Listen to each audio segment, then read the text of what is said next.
Karen and the Giants. The 1970s were overflowing with giants. The Beatles had changed music forever. Elton John was ruling the charts with flamboyant brilliance. Barbra Streisand carried Broadway power into the pop world. And Fleetwood Mac was redefining rock drama. In the middle of it all stood Karen Carpenter, with a voice so soft it could quiet a storm. But behind closed doors, Karen often shared her thoughts on these legends, thoughts that were sharper than anyone expected from the so-called sweetheart of pop. When asked about John Lennon, Karen once paused for a long time before answering. Finally, she said, "John was brave enough to be raw. He didn't care if his voice cracked or if the words sounded harsh. That's what made him powerful. But sometimes I wonder if he forgot the beauty of softness." To Karen, Lennon's genius was undeniable, but his refusal to ever lower the walls of toughness left something missing.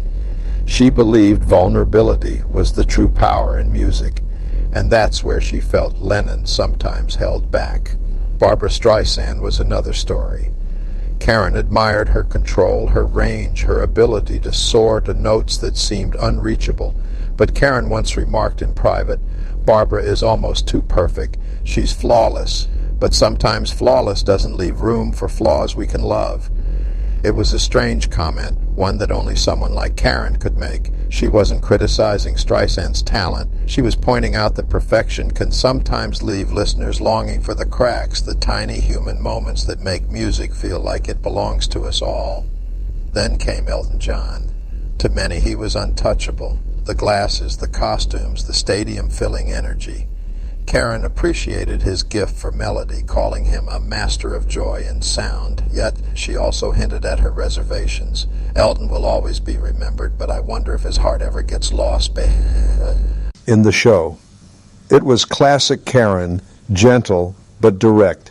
She wasn't dazzled by fame or performance. She wanted to know if the soul was there. Fleetwood Mac fascinated her.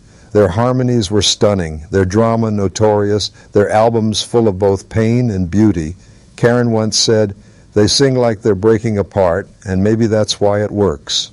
She saw the truth of their chaos, how the very thing tearing them apart created music the world couldn't stop listening to. To Karen, that was the paradox of art. Sometimes the most painful moments gave birth to the most beautiful songs.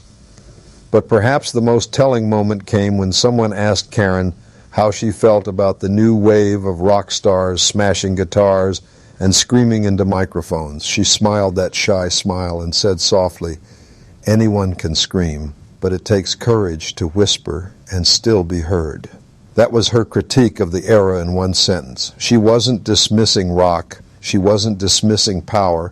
She was simply reminding the world that subtlety, tenderness, and grace were just as mighty, and coming from Karen Carpenter, the woman whose whisper could fill an arena, that truth could not be ignored. Her thoughts weren't harsh takedowns or gossip-worthy sound bites. They were reflections, lessons, even warnings, because Karen knew what the world often forgot. Fame fades, but the sound of honesty lingers forever.